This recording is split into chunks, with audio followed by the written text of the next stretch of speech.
All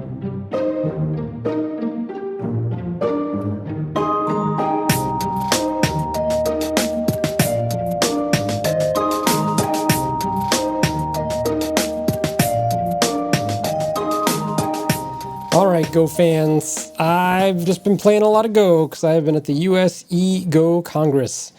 And so we've already done 3 rounds of the US Open, and I played in the 9x9 tournament. I'm happy to say in the 9x9 tournament, I won my table, so I'm in the playoffs now, apparently, for the 2nd year in a row. I won this tournament. I think it was last year. I'm pretty sure it was last year. I have the medal somewhere to prove it. So I feel motivated to defend my title.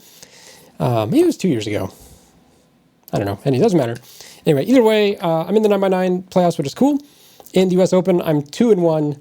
I'm here to show you my loss, and oh man, this is just a punch to my, I was gonna say my human heart, but like, I lost this because of robot moves, man. Like, let's talk about it.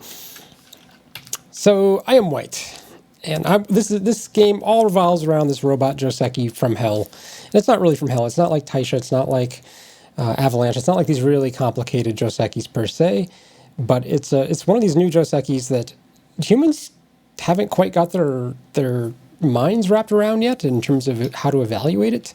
And I remember when robots first started playing this variation, and I watched a number of Michael Redman videos, and he kind of talked about it, and he kind of had this similar kind of mysterious, like, well, the robots seem to like this, but he wasn't sure why, kind of feeling. And I sort of end up doing it in my game, and oh man, does it train wreck so bad. So bad. You can just see that the robot, yeah, liked White's position, fine, until, nope. Nope, you have not learned the robot ways. Anyway, this is the standard opening for how you get into this Joseki that I'm going to show you. Again, I'm white, and I'm playing against, this is against a Fordon at the Ego Congress. You guys can actually log on to OGS and watch games, watch these Ego Congress games happen. I believe there were 900 people registered from around the world, which is officially the biggest US Go Congress in history.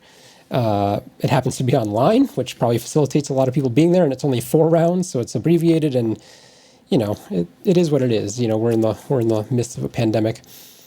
But it's so cool to see so many people playing Go. I think someone said there are also like over 200 double-digit Q players, which is amazing. Usually at the Go Congress, you know, we have a few dozen double-digit Q players show up, but for the most part, it's pretty strong players. Like, it's a pretty, you know, you have to be pretty dedicated, single-digit Qs and above to warrant the expense, usually, to go to the Go Congress. But this year, it's, you know, it's anything goes, and there's no expense. So it's great to see so many, not necessarily new people, but like we'll say more intermediate players making an appearance at the Go Congress. I approached here, and then I approached here. And so if we turn on the robot, well, here, let's back up here. The robot actually prefers to settle this left-hand corner first. But, you know, my move's it's a candidate. It's one of the very fast candidate kind of moves. Totally fine. I'm just playing very fast. That's just how I felt this morning when I played this game. Opponent also, like my opponent obviously is also familiar with robot moves. I don't know who Shock Jocks is. That's the thing about this Go Congress is that everyone has a handle. And so like I have all these Go friends who I see every year and you know, I know and love dearly, and I don't know any of their names because they're all playing under their handle. I don't know anyone's handle. So I don't know who Shock Jocks is. Maybe he can comment on this video if he sees it. Okay, so I blocked this way. I don't think it really matters. Let's let the robot run a little bit. Robot doesn't know. 54 to 53.8. Yeah, robot's like, I don't know. That's not enough of a difference. We play this one. It is the recommended one. And this is the new Joseki. We've talked about this a lot for so many reasons. And by new, it's actually old now, right? This isn't even like the new hotness anymore. This is just kind of standard. And then white Tanuki here. And I actually Tanuki'd at the favorite spot for the robot to Tanuki. So I played a robot move, right? We're playing a super robot game here. And after this move, you really should have the ladder to play this way, by the way. This follow-up to when you've approached this high far-high Shamari enclosure. You really need to have the ladder to get the best benefit of all these variations. There's two main ways for black to respond here, or at least two main things that you should be concerned about. One is here, and one is here. And I'm going to show you this one. This one's a little bit more, whoops, defend here, possibly here, and something like this, where basically it's just a fight. It just starts in a fight. White gets strong over here, black's strong over here. There's a lot of different variations from this point forward depending on the outside of the board. Maybe black just pushes once and then plays the inside. It's all good. This is fine, right? Everybody's fine. In this case, I'm especially fine for this because not only do I have the ladder, but even though black has an extra stone over here, this is black's corner. Black's stone is low, and so I don't really mind running out, right? If the stone's actually high, it's actually more useful for the fighting. Or if black had a larger extension over here, right? Then I don't really want to fight this way. But that's one way. Same type of variation. Instead of connecting here, let's say black takes this stone, and this is a good variation for white, depending on, whoever wants to fight a ko, there's a ko possibility here. So depending on this, right, white might try to make this exchange first and then get away with this. But it's all good. This is also total peaceful minus a little bit of ko possibility. The other way, and this is the way that I've looked at recently, or just been seeing it a lot in games, goes like this. Black Hane's the inside, the outside of the board, and white descends, black descends. Oops, sorry, not that one. At this point, black usually defends this cut. White plays here, and black can do something to fix, and white can do something to fix. And this is super peaceful. White gets a little bit of territory, black gets a little bit of territory, and a little bit of influence. Nice, easy, right? But and if we play this way, here, let's actually turn on the robot a little bit. You can see right now, yep, the robot prefers this way. However, in this case, because we have the ladder, we should actually play here. And again, this move is actually really important. If as I'm sort of discovering for myself, if you play this way, this is a little bit of a dream. Even though this was an early variation that people did play, you really need to either have support to play this way on the outside over here, or you don't have the ladder and are just willing to accept anything. But realistically, white should play here, black connects, white connects, something like this. White just lives in the corner, and black, takes the outside, but, there's a little bit of defects, so it can be annoying. Totally fine. I want to, well, here, we'll just go to the game, because I think that will illustrate my point here, because this is where the game gets lost, right? After coming out of this Joseki, this is the game's over, right? And I kind of play it through to the end, but I'm just trying to start something huge, right? I end up starting a huge co-fight for the whole left-hand side of the board. I end up killing the bottom. Like, I'm just trying to start these massive fights, but I just can't get an exchange good enough. My opponent's just too solid. Trying to come back after this mistake. Anyway, so my opponent plays here, and in my mind at the time, I thought I had two choices. I can actually play here, and this would just transpose to this weird robot Joseki that we're living in. The other option is just to play here, and if our opponent does something like this, then, we just make a base over here. And I was really tempted to do this. This is actually my first instinct, is to ask for a variation like this. But because I had just been looking at so many games with this variation in it, I just felt like, oh, well, maybe on the off chance my opponent doesn't know how to play this and I can get an even better result than most of those other games. Turns out I was wrong. So I tried to transpose the situation to when black Hane is on the outside first. And I take this Hane, and much to my surprise, black does not fix here. Okay, that's interesting, right? Instead, black plays this move. And this move, at the time in the game, I was like, oh, that's real interesting. I wish I was a robot now, because I'm sure this can be countered. If I turn the robot on now, so I played the defensive move. You kind of have to play this. And the move I expected was for black to fix here. But my opponent plays here. And if we look at the robot's like, oh yeah, white's totally fine, 55%, just play here. And even though this move doesn't link up, like this move doesn't work, it's showing this robot variation that does link up, but I want to show you what black can do.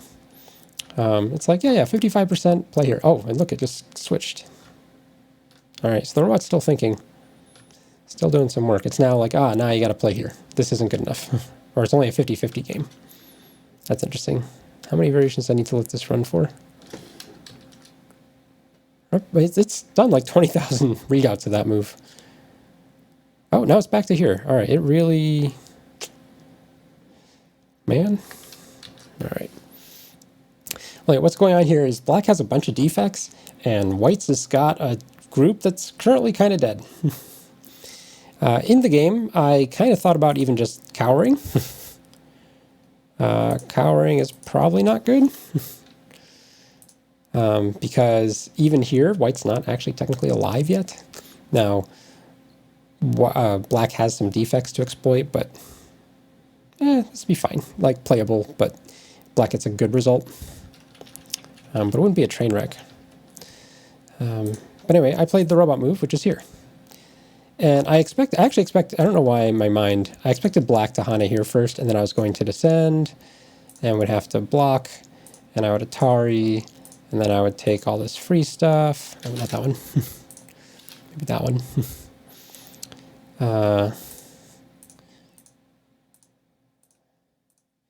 Right, something like, well, I wouldn't play all that out, but I'm just showing you.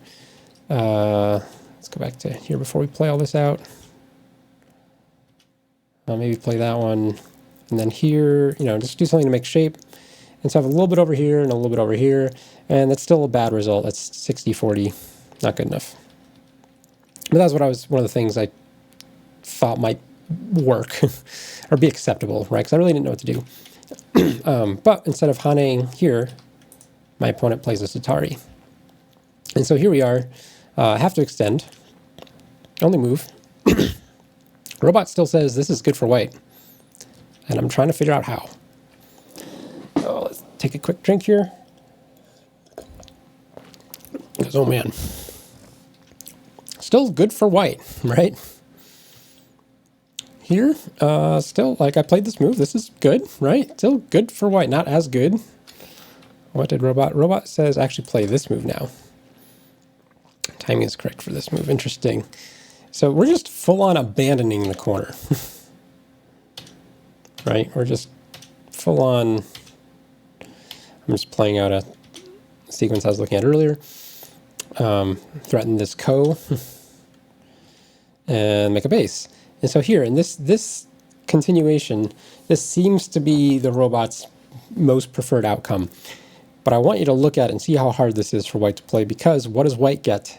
Well, white gets 3 stones over here that are kind of like a wall, and this pretty sad-looking base over here. It looks like it can be attackable, but remember you have this stone and Atari, so you can take it and make an eye whenever you want. And that's it. You don't have any real points.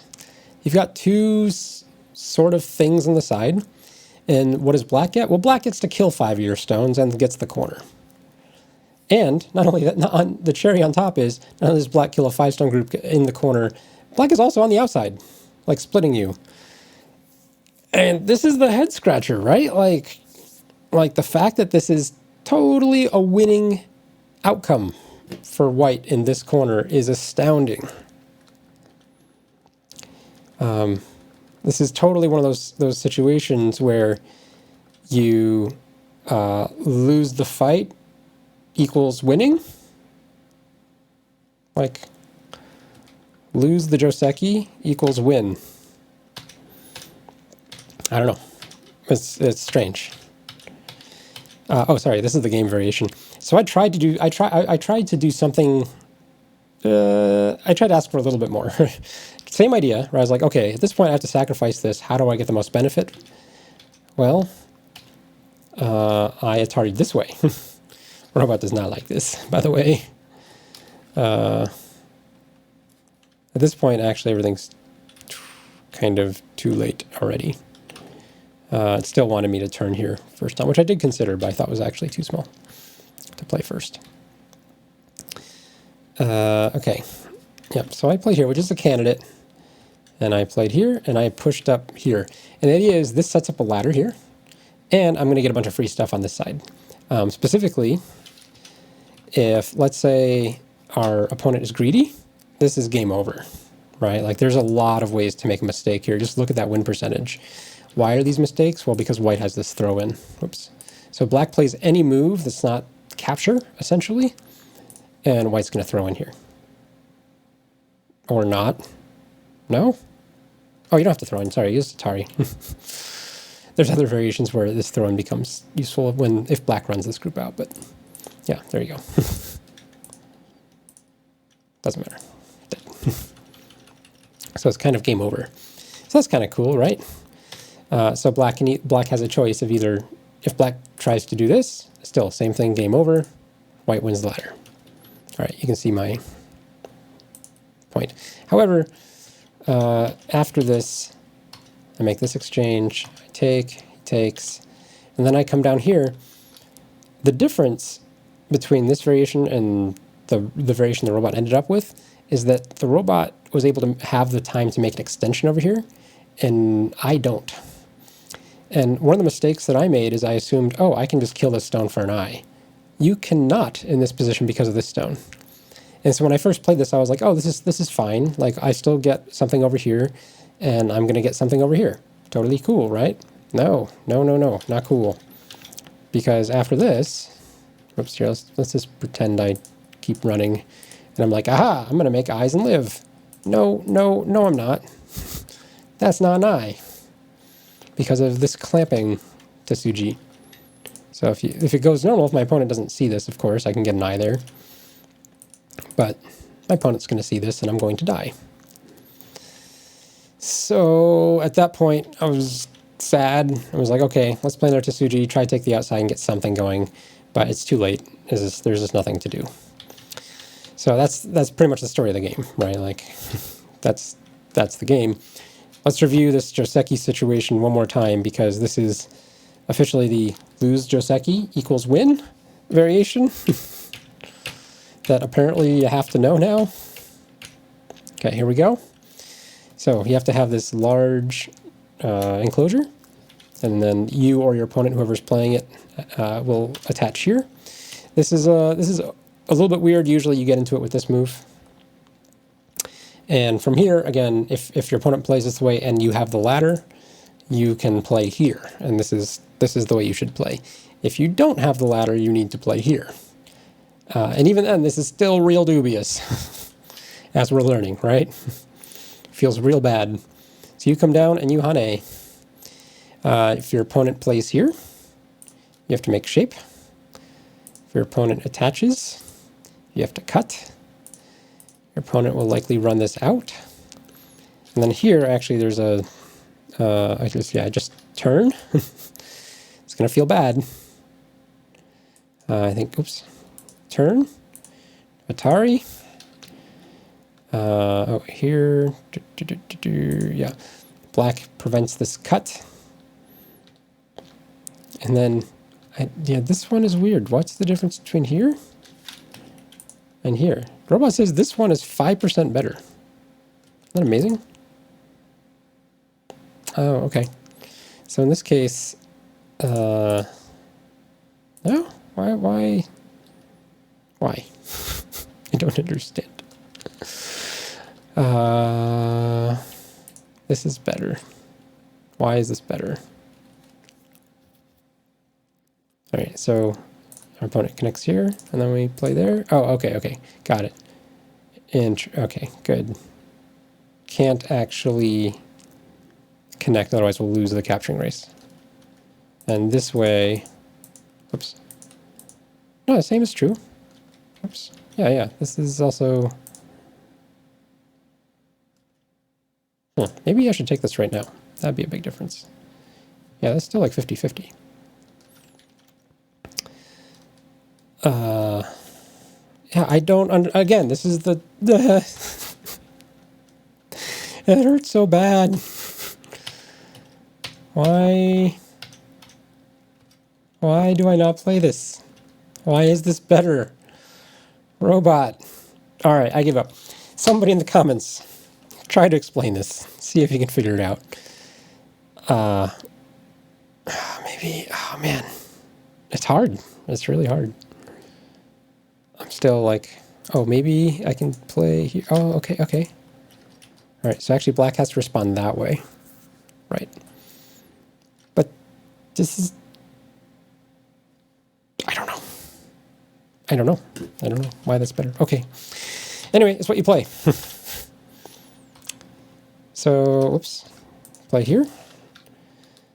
Yep, robot connects. You can take this clamp. You play there. If black fills, you make a base. There you go. This is the lose the Joseki, win the game variation. Inexplicably. So rough. Let's see if I can do it one more time from memory here. Do